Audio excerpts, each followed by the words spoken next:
We are coming to the end now of our What's Your Why sermon series of, well, not sermon series, but series of messages. As several of you have said to me over the last few weeks, I join you in being really glad that we have done this series. Having people offer their testimony as we have done is actually a reflection of what worship was like in the very earliest years of the Christian church, before there was an official, established ordering of people called pastors or priests or preachers.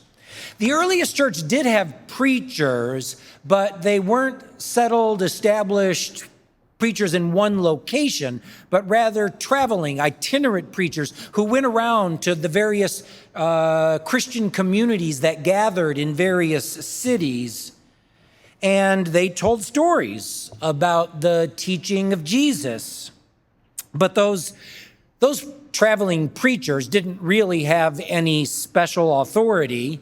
And indeed, according to Paul, St. Paul, it seems that they more often caused trouble than gave blessings, for very often Paul was not particularly thrilled with the message of those traveling preachers, which he felt had more to do with building themselves up rather than building up the body of Christ. In the earliest days, gatherings of the church were more informal, probably involved a meal, and everyone was expected to contribute to the service, to the message. Maybe you could think of it more like a house church, or what here at Union Church we call our simple supper groups. Those are probably closer to what the original earliest gatherings of Christians were like.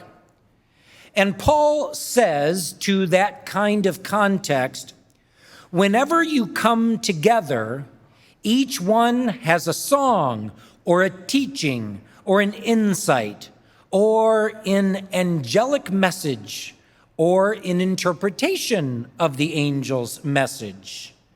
Let all things be done for building up. Because there was no one single leader, everyone was a leader. Through this series, we've come a little bit closer to that, a little bit closer to everyone contributing to the upbuilding of the church. I went back this past week and listened to everyone's message. And I got to tell you, they were just so good. It was a treat to go back and listen to all those. They're all there on our YouTube channel, the links to it in every email that you receive on Wednesdays. So go back sometime and listen to them. To pick just one gem, they were all more complex messages than this and richer and fuller, but just to pick one gem from each person's message. Andy Mushinsky and Ashley Logan shared with us that the people of Union Church, are a big part of their why. The way that you try to reflect the love and justice of Jesus, that made them want to be a part of this community of faith. Rob and Penny and Jennifer shared that being a blessing to others is a big part of their why. For Penny and Jennifer, of course, that's especially wanting to be a blessing to children. For Grant and Stephen, Christianity, well, at least the Christianity that's actually grounded in God's real love, was a source of deliverance from personal struggles. Andy Johnson and Anna said that their families of origin gave them just the basic sense that here, church is where they belong. And Kevin last week and Jackie just today, I had a chance to see Jackie's words ahead of time, so I was able to prepare for it.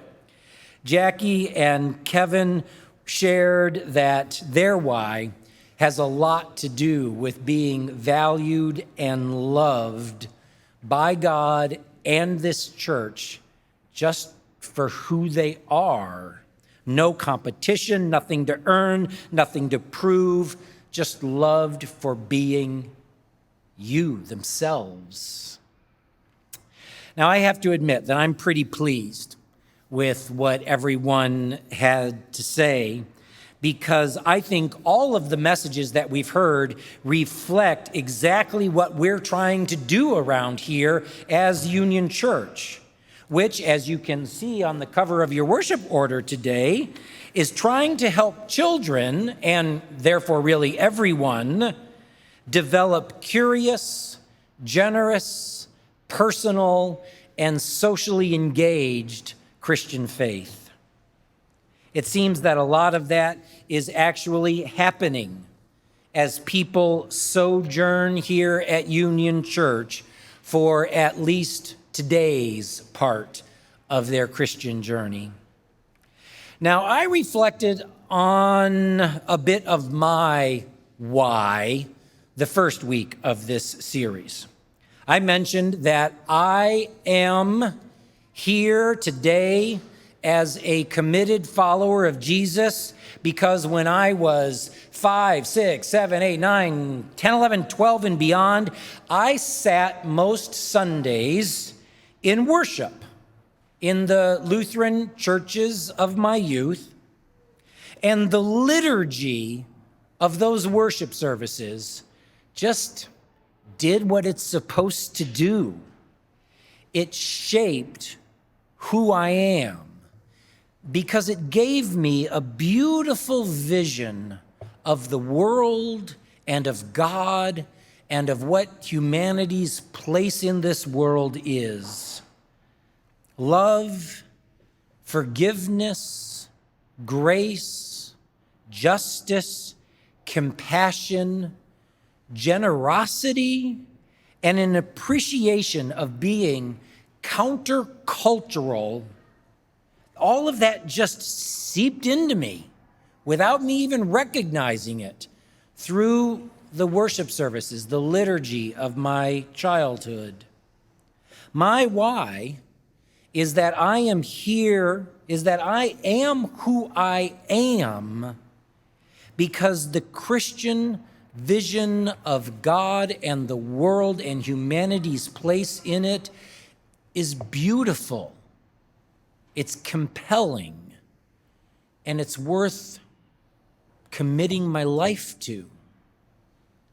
My why is that the Christian vision of God and the world and humanity and the interconnectedness, the perichoreticness of that vision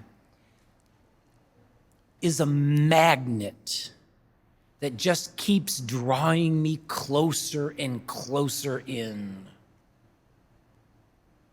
I do hope that our series will encourage each of you to consider maybe a little more deeply, a little more thoroughly your own why.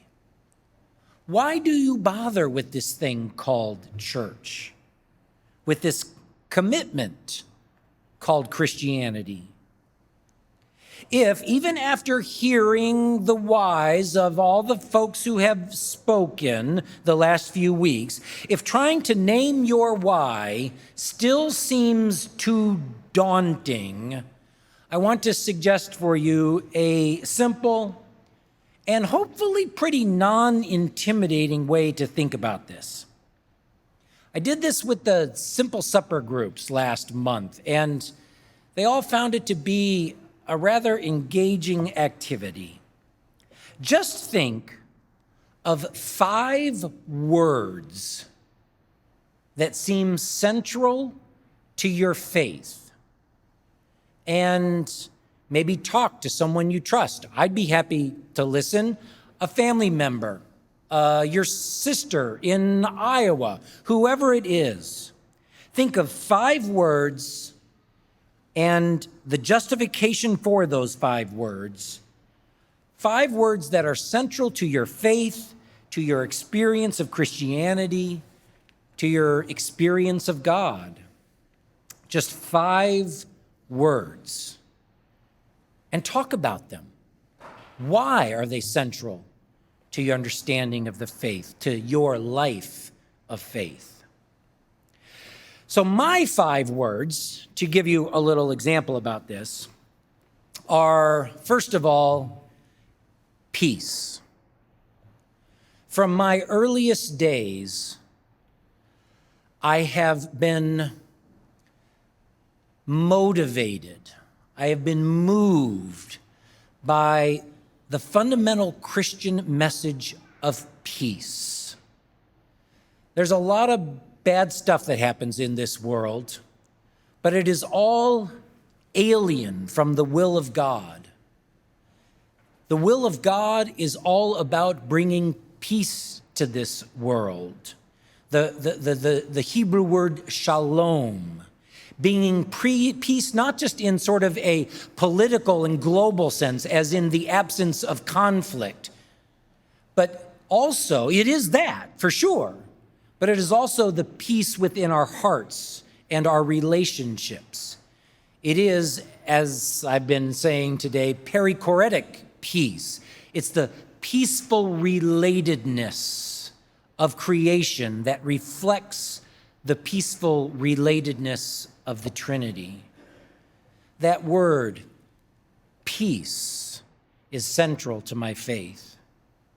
Church might not be surprising because of what I do for a living, but church is central to my understanding, my why of the faith.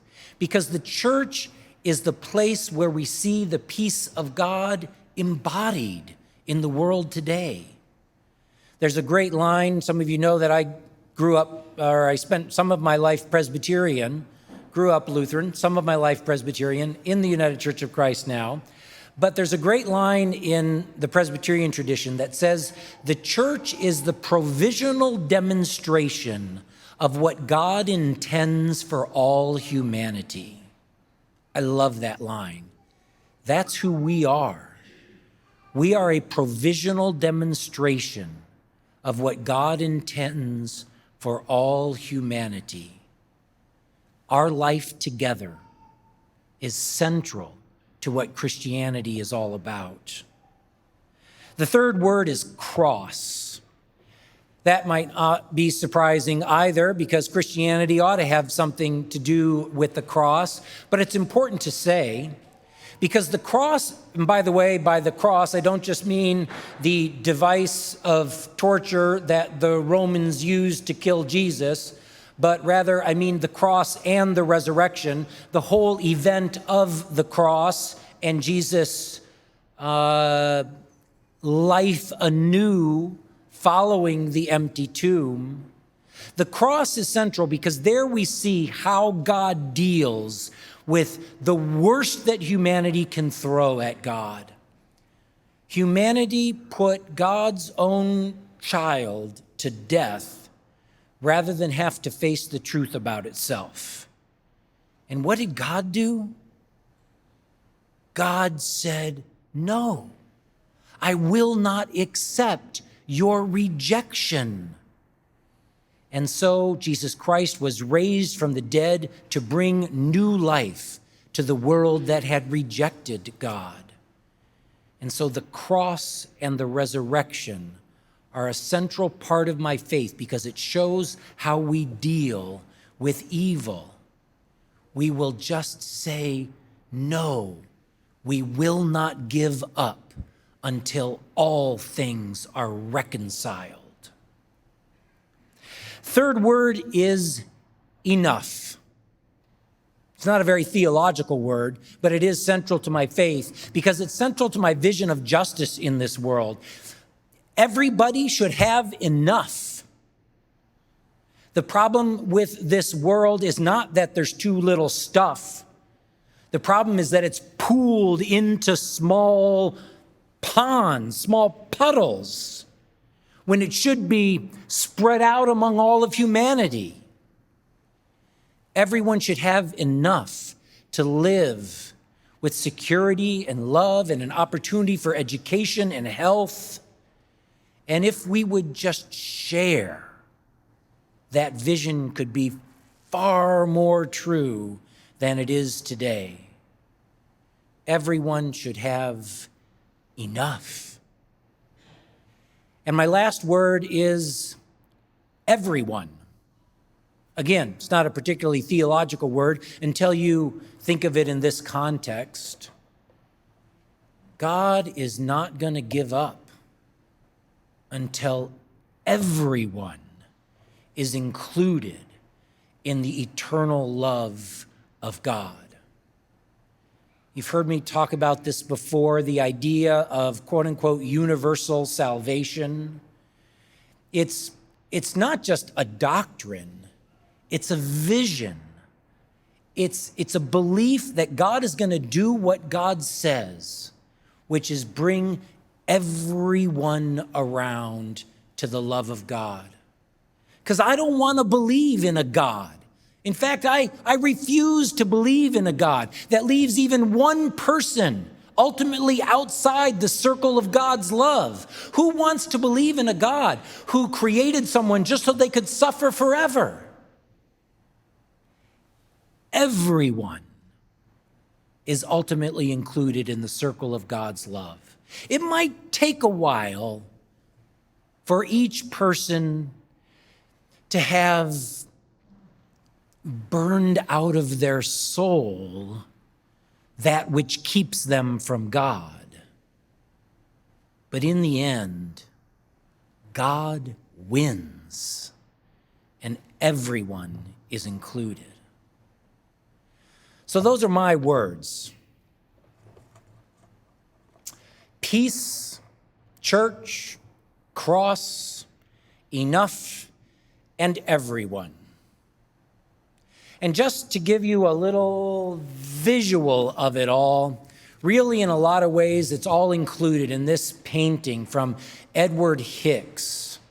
This version, Edward Hicks was a Quaker pastor in the early part of the 1800s, and he painted actually 62 different versions of this painting. This is the one from 1839. The title is The Peaceable Kingdom.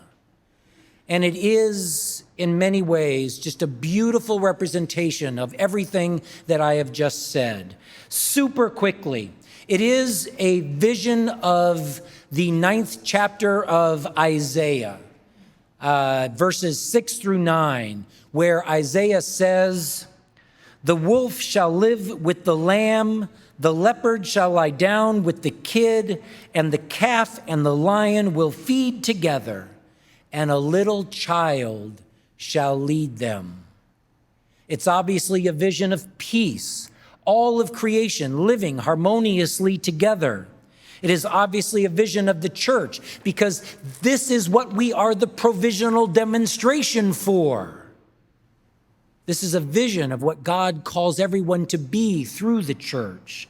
It's a vision of the cross, because that little guy on the right-hand side, about halfway up, that's the little child, Jesus, leading this wondrous reconciliation of all things. It's about enough, because this is a vision where everyone, all the animals and all the people and everyone else has enough. And it's a vision where everyone is included. Now that vision, you can see, has to be contextualized. It has to be grounded in the everyday reality that we face in everyday life. And so on the left side of this picture, you see a very interesting scene. And I'm so glad that Edward Hicks painted it this way. What you see is the Native Americans, the first people of this land, being in conversation with the Europeans who came to this land. And you can see that they're not fighting. It looks like they're not even arguing, but they're trying to find a way to get along together, to be people of peace. And so Edward Hicks wanted to contextualize what peace meant in his day, and it meant peacefulness for even the first people of this land and the people of Europe who came here. Peacefulness has to be embedded in whatever age we live in. May we be people of peace, the church, the cross, people who pursue enough, and people who believe that everyone will be included in the circle of God's love. Thanks be to God. Amen.